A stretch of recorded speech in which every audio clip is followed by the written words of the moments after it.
La position de l'artiste, c'est de voir, d'interpréter, de dire, de dénoncer.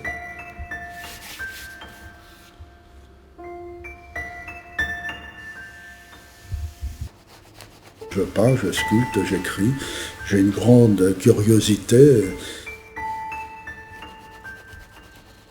Pour le plasticien qu'est Christian Caruso, il n'est pas de matériau interdit.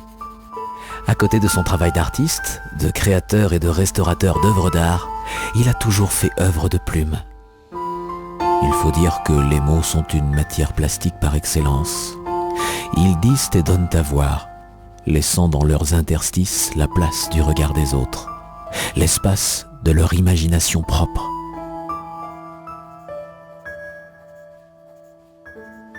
La poésie, c'est une manière rapide de dire l'essentiel. De dire l'essentiel avec un côté tout à fait esthétique. Ces poèmes rassemblés en un même ouvrage par l'auteur, comme des pensées troublées, sont autant de jalons jetés un jour, de formes de pensée surgies des brumes inconscientes, pour matérialiser le trouble de vivre. Algues nouées, telles des laisses d'occasionnelles marées méditerranéennes, ces écrits restent.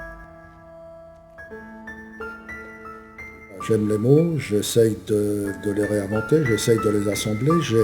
Comme dans la peinture abstraite, eh bien, j'ai une écriture qui peut paraître des fois abstraite.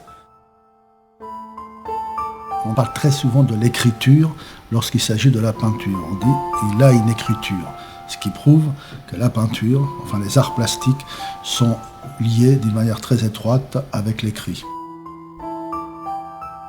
Pour nous offrir ces poèmes en recueil, l'auteur a choisi de les accommoder avec art, de leur adjoindre l'image, prolongeant ses écrits de cette parole picturale au cœur de son expression habituelle. Le livre est né en 2005.